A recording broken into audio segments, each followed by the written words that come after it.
Ron Vito's Day 32 back again for another How to Play. Today looking at how to play the game Catopomp, which is a ladder climbing game by Swaggy Games, designed by David Chow, who also did the art. No idea if he's related to Daryl Chow or Origami fame, but it's for 2 to 4 players, ages 10 to 99, 15 to 20 minutes.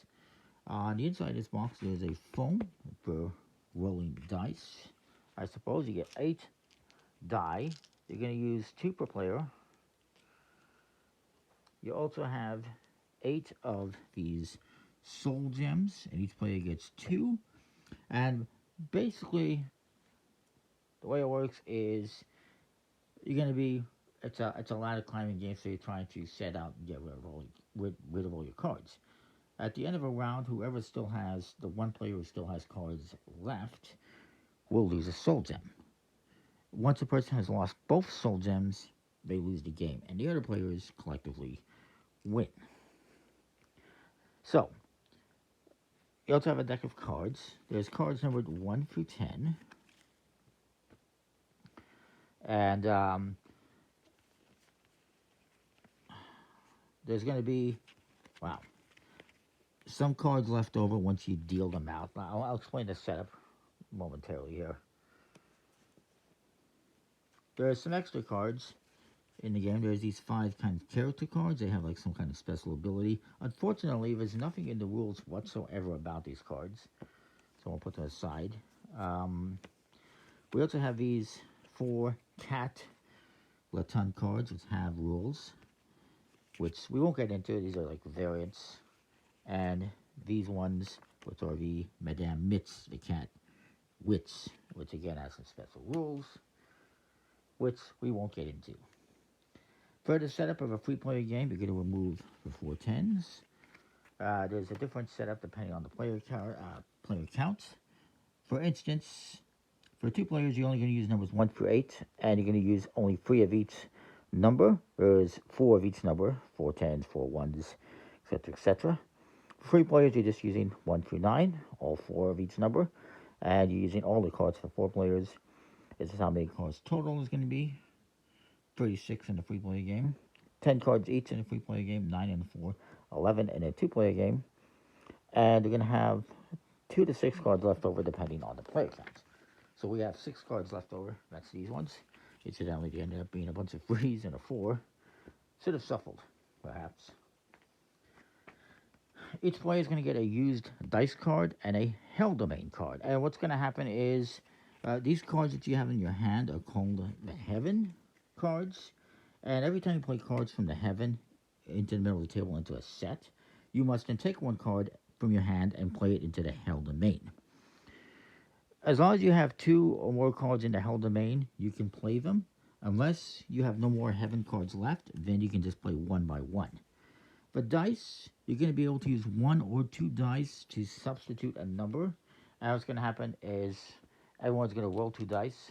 Let's just say I got 2 2s, a 3 and a 6, and a 3 and a 2. Lots of 2s and 3s. We'll put those into the box there. Hopefully you can see them. At any point in time, you can choose 1 or 2 dice to substitute a card that you're missing. For instance, if I wanted to play a pair of 6s, I could use this die as a 6, or I could use these 2 3s as a die. Once I use cards in this dice boost, as it's called, I will take them. Once I use the dice, I put them onto the used dice. Once you have used dice here, whether it's just 1 or 2, you can no longer use the dice boost for the rest of the round. So be careful when you use it. And you can use just 1 or you can use 2. When you do use 2 dice, you're going to combine it. So in this case, if I took 2 2s, that'd be a 4. Or 2 and a 3, a 5. 2 3s would be a 6, as I just showed you. You do not play them as, for instance, I could not play this 4 and then take a 2 and a 3 and make it a 2 3 4. This would be a 4 and a 5, technically, which you could do as a run. The sets you're playing in the game, because it's a ladder climbing game, pretty straightforward. You can play a set of 1, 2, or 3 or 4 cards. So I can play one, I can play a pair, I can play three of a kind or four of a kind, or I can play a run of two, three, or four. And again, you can substitute dice for any number you might be missing. Um, a set that has more cards is stronger than any set with fewer cards. For instance, a run of four will beat a three of a kind. Um, if both sets have the same number of cards, then a set is stronger than a run of sequential numbers. So a three of a kind will beat a run of three, as an example. If both sets are, let's say we have two sets of four, I'll just make it simple. We have two pairs, for instance. For instance, if I played a pair of fours and then somebody else played a pair of sevens, then the higher pair will win. It's pretty straightforward. Ladder climbing rules. Nothing too, surprising or anything like that. And of course, a higher run will beat a lower run. Sets, runs can never beat sets. So a run of three will never beat a set of three, but a set of three will beat a run of three. Now, when you're playing cards, you can play cards from your hand, the heaven, or you can play from the hell, as long as you have two or more in the hell domain.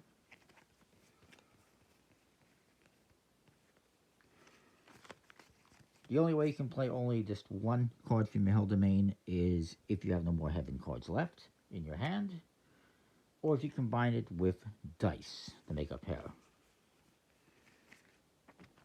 Alright? Now you cannot combine cards from the heaven and the hell. Only one you can only play from your hand or from the face-up ones on the table in the hell domain. And of course you can boost with the dice. Now if you cannot play something, you cannot beat what was previously played, then you can pass. When you pass, and this is in the main game, the person who played the last set that you couldn't beat can take one of the cards from their hell domain and transfer it to that player that passed. So you kind of take a penalty. So I played a set of cards. This guy can't beat it. I can give him one of my hell cards. If I have three or more hell cards, I must transfer hell cards to that player. But if I have less than three, I do not have to. Once everyone but one player passes, it goes back to whoever last played the winning set. You discard those cards and you start over fresh. Now there are additional rules here that are for like a casual mode where you don't do the transferring of the hell cards. Instead, you'll just discard a hell card from your the owner of the winning set for every time a person passes. So kind of interesting. And there's an advanced hell card power here, which is if you have three or more hell cards that you play, if you play three or more hell cards from your hell domain with or without the dice boost, then you can return one hell card to its owner's hand. That could be taking one card from your hell, putting it back into your hand, or from somebody else's hell and putting it back in their hand. But let's kind of show you how the game plays.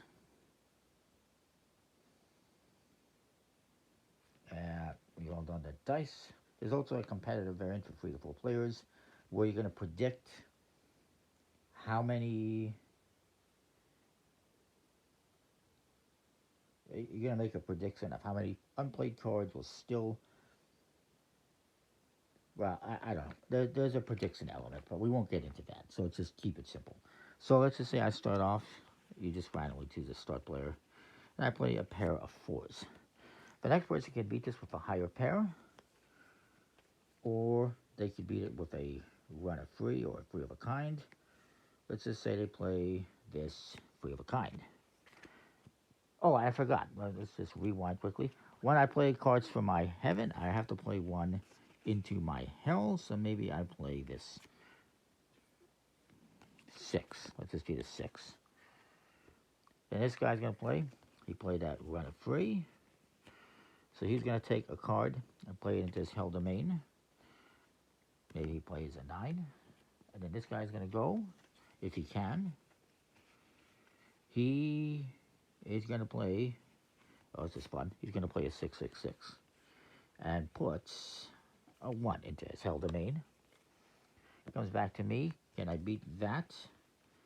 I cannot, so I'm going to pass. So now this guy could, if he wanted to, transfer a hell card back into that person's hand.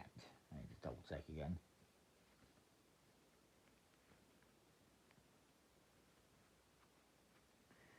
So this person could, if they wanted to, choose to transfer this hell card to my hell domain since I passed, and maybe they do. It's kind of it's going to screw me up a little bit, right? So this guy's going to go. He also has to pass. Whoops. And he loses a card. And so, if this guy had another card in his held domain, he could transfer it to this player, but he doesn't.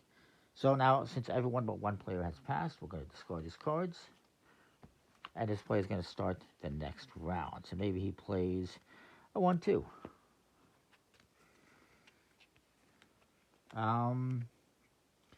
Maybe I decide to play the 6 with a 6 as a pair of 6s. I can do that since I have 2 or more cards in my held domain, and I'm using a dice. Then this next player is going to go.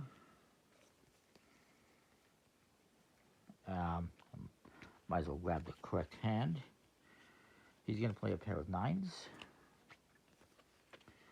This guy decides to play. He's going to do a 5, 6, 7. And then it comes back to me.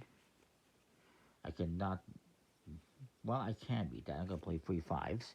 I'm going to take this die, put it into my used dice. And then this guy's going to go. He cannot beat that, so he's going to pass. So I'm going to give him this card. I don't want it. Oh, I forgot. I haven't been playing hell cards. I apologize. Heaven cards. So maybe I'll play this one here. And this guy would have played. Getting a little bit messy here. But maybe he would have played an 8 into his hell. And then this guy's going to. He passed. He should have played a card. Maybe he played this card into his heaven domain. Hell domain, sorry.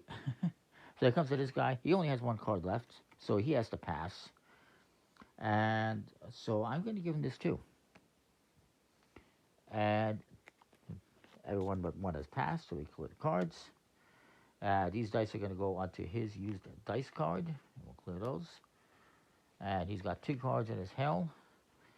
I got 3 in my hand, so I'm going to play a pair of 7s. And I'm going to put this into my hell. Before I forget, this guy cannot. Well, trying to see if he can beat this. He cannot. Looking at his hand here, he doesn't have anything. With the dice, without the dice, he cannot really do anything. Well, no, he can't. So he's going to pass. I could give him a card, and so I will. Now I have no more cards left in my hand. I am out of the round. And then it comes to this guy. He doesn't have a pair that he can play. He cannot combine these two. And he cannot use dice, so he is out. So he has to pass.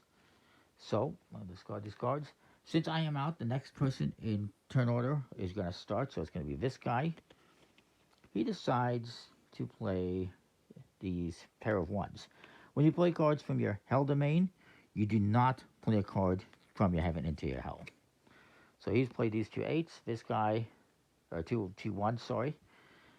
This guy's going to pass. So he's like, here, have a 9. And we'll clear these. And this guy's going to go. He's going to lead. He'll have to lead. Just say he plays this as a run of 2.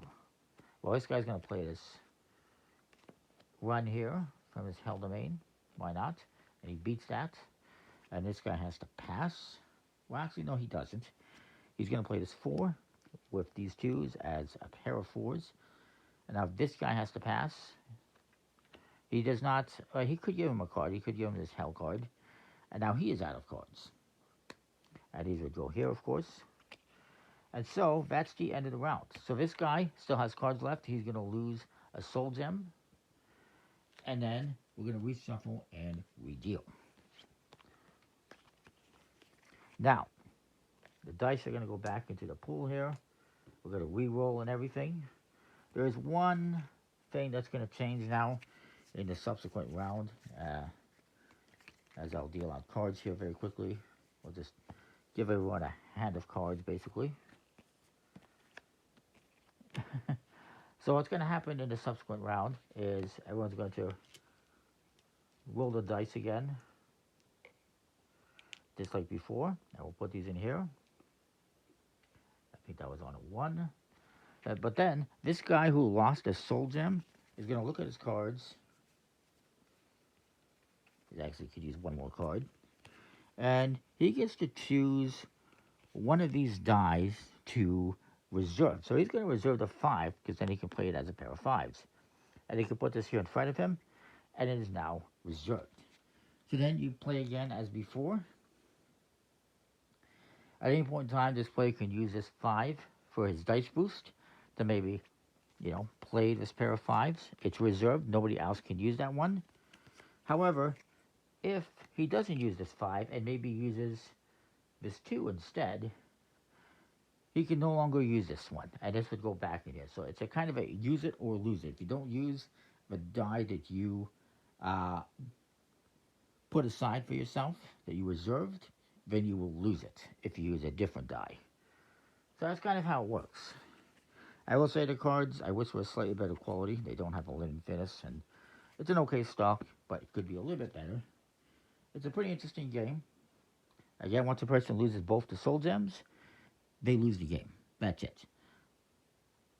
But yeah, it's pretty cool. There are some additional variants, like I talked about, how for a expert mode, you could do that, where you activate this help power. And there is additionally a competitive variant for free-to-play players with predictions. There is a casual passing mode, where if I pass, instead of that player being able to transfer a hell card to me, they can just discard a hell card. Just simplify it. So yeah, it's an interesting game. Comment, like, subscribe, let me know what you think. That's Catopomp. I don't know what a Catopomp is, but that's the game. And we'll see you next time for more. Thanks for watching.